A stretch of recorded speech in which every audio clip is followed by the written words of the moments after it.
வணக்கம் நண்பர்களே. வாழ்க்கையில் தவறுகள் நடக்கும்போது நாம் முதலில் கோபப்படுவோம் அல்லது வருத்தப்படுவோம். ஆனால் சில சமயங்களில் அந்த தவறே நம் வாழ்க்கையையே மாற்றிவிடும் ஒரு மகிழ்ச்சியான விபத்தாக ஹாப்பி ஆக்சிடென்ட் மாறும்.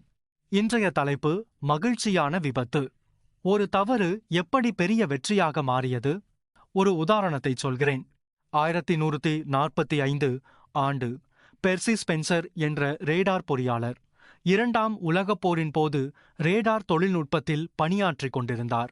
ஒரு நாள் அவர் மேக்னட்ரான் என்ற சாதனத்தின் அருகில் நின்று கொண்டிருந்த போது அவருடைய பேண்ட் பாக்கெட்டில் வைத்திருந்த சாக்லேட் பார் மெதுவாக உருகத் தொடங்கியது. சாதாரண மனிதர் என்றால் சாக்லேட் உருகிவிட்டதே என்று கோபப்பட்டு வேலையை தொடர்ந்திருப்பார். ஆனால் பெர்சி அப்படி செய்யவில்லை. அவர் ஆச்சரியப்பட்டார். ஏன் உருகுகிறது, இது எப்படி சாத்தியம் என்று யோசித்தார். உடனே அவர் ஒரு சோதனை செய்தார். சோளப்பொரி வைத்து பார்த்தார். அது உடனே பொரிந்துவிட்டது. அடுத்து ஒரு முட்டை வைத்தார். அது வெடித்துவிட்டது. ஆனால் அவர் தோல்வியை காணவில்லை. அவர் கண்டது ஒரு புதிய சாத்தியத்தை. அந்த சிறிய தவறான கவனிப்பே இன்று நம் அனைவரது வீட்டிலும் இருக்கும் மைக்ரோவேவ் ஓவனாக மாறியது.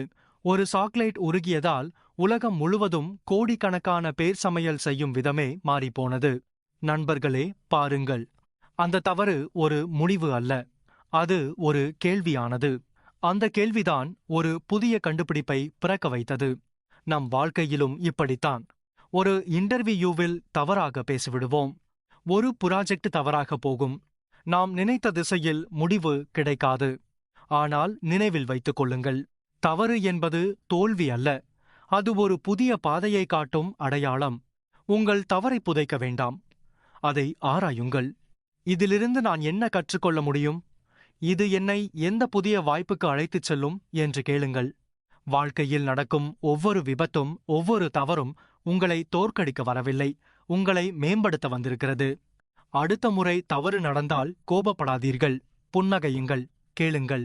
இது என் மகிழ்ச்சியான விபத்தாக மாறப்போகிறதா? நீங்கள் தவறு செய்பவர் அல்ல, நீங்கள் கண்டுபிடிப்பாளர். வெற்றி உங்களுக்கே.